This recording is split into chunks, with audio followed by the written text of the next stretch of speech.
مشکات از دی encyclopedia of حدیث.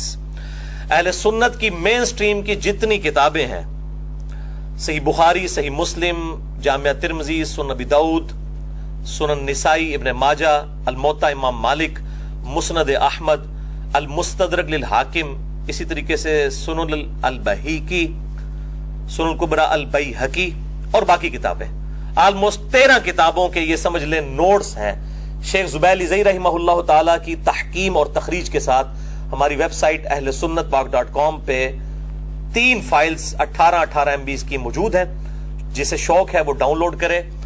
اس کے میں نمبرز بتاؤں گا اور اسی کے فٹ نوٹ پہ آپ کو جو پرائمری کتابیں ہیں بخاری اور مسلم ان کے نمبرز بھی مل جائیں گے، اور بخاری اور مسلم کے علاوہ جو احادیث ہیں ان کے نمبرز اور ان کے اوپر حکم بھی لگا ہوا آپ کو انشاءاللہ تعالی اس میں مل جائے گا. اور اس کے تعارف پہ میں نے الگ سے ایک ڈیٹیل لیکچر بھی ریکارڈ کروایا ہے، وہ ضرور دیکھیں. مسئلہ نمبر 111B، مشکات المصابیح کا مکمل تعارف. تو یہ 10 احادیث، اس میں سے پہلی حدیث صحیح بخاری اور صحیح مسلم کی متفقن علیہ حدیث ہے، اور مشکات میں اس کا نمبر ہے 1223 1223. اور یہ بڑی مشہور حدیث ہے جس سے آپ کو یہ بات پتا چلے گی کہ چاہے شب قدر ہو یا کوئی اور رات ہو، اس میں جو فضائل و برکات ہیں وہ کسی نہ کسی درجے میں روزانہ رات کے اندر آخری تہائی پہر کے اندر موجود ہیں. اور یہ بڑی مشہور حدیث ہے. آپ صلی اللہ علیہ وآلہ وسلم نے فرمایا ہر رات، یعنی 355 دن قمری اعتبار سے اور 365 دن سولر ایئرز کے اعتبار سے، ہر رات جب آخری تہائی رات باقی رہ جاتی ہے، یعنی رات کی ڈیوریشن ہے غروب آفتاب سے لے کر فجر کا وقت شروع ہونے تک، اس کو کہتے ہیں رات. اگر یہ سپوز 9 گھنٹے کی رات ہے تو اس کو 3 پہ ڈیوائڈ کر لیں تو آخری جو 3 گھنٹے ہوں گے، ہر رات تمہارا رب آسمان دنیا پر نزول فرماتا ہے جیسا کہ اس کی شان کے لائق ہے، اور پوچھتا ہے کوئی ہے جو مجھ سے دعا کرے کہ میں اس کی دعا قبول کروں، کوئی ہے جو مجھ سے مانگے کہ میں اسے عطا کروں، کوئی ہے جو مجھ سے مغفرت طلب کرے کہ میں اسے بخشش عطا فرما دوں.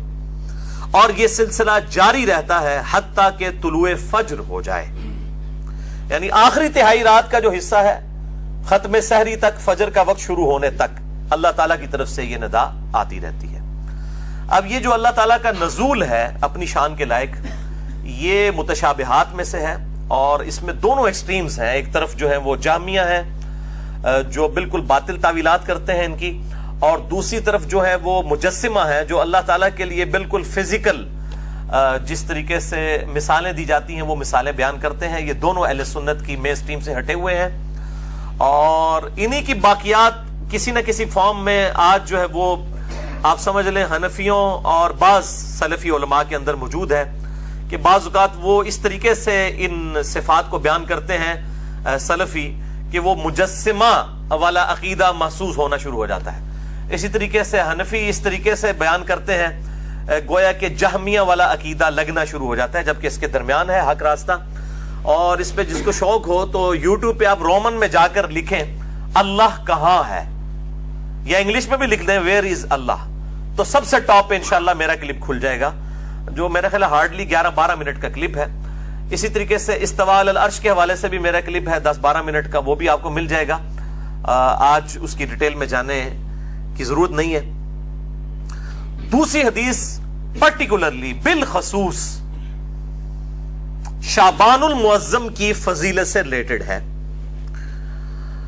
اور یہ بڑی مشہور حدیث ہے اور بڑی کریٹیکل حدیث ہے. میں اس کا نمبر بھی بتا دیتا ہوں.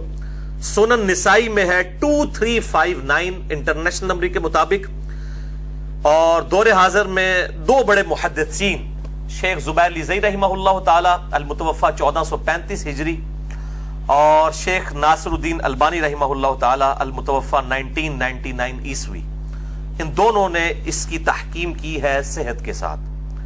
اور مشکات میں آپ کو یہ حدیث تو نہیں ملے گی، لیکن شیخ زبیر صاحب نے جو شعبان المعظم پہ ضعیف روایت تھی اس کے فٹ نوٹ پہ لکھ دیا کہ یہ شعب الایمان امام بیہقی کی کتاب کی روایت تو ضعیف ہے، لیکن یہ روایت صحیح ہے جو یہ میں بیان کرنے جا رہا ہوں. 1305 نمبر 1305 مشکات میں جو حدیث ہے اس کے فٹ نوٹ پہ یہ حدیث شیخ زبیر صاحب نے سنن نسائی کی لکھ دی ہے.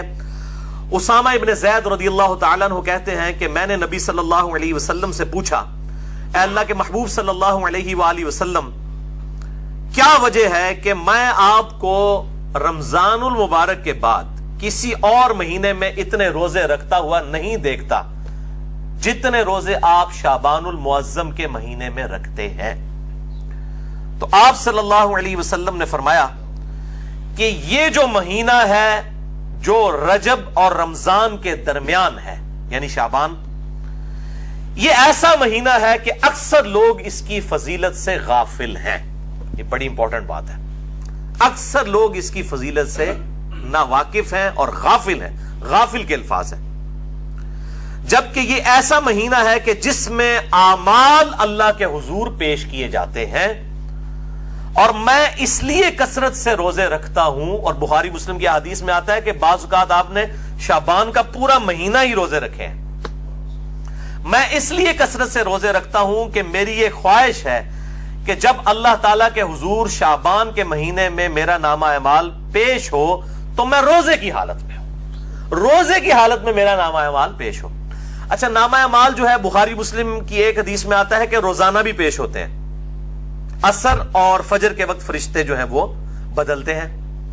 اسی طریقے سے اسی کانٹیکسٹ میں ایک حدیث ہے صحیح مسلم میں اور جامعہ ترمذی میں موجود ہے اور مشکات میں ہے 2056 کہ آپ صلی اللہ علیہ وآلہ وسلم ہر پیر اور جمعرات کا روزہ رکھتے تھے. پوچھا گیا کیوں رکھتے ہیں تو فرمایا ہر پیر اور ہر جمعرات کو نامہ اعمال اللہ کے حضور پیش ہوتے ہیں. میری خواہش ہے کہ میں روزے کی حالت میں میرا نامہ اعمال اٹھایا جائے.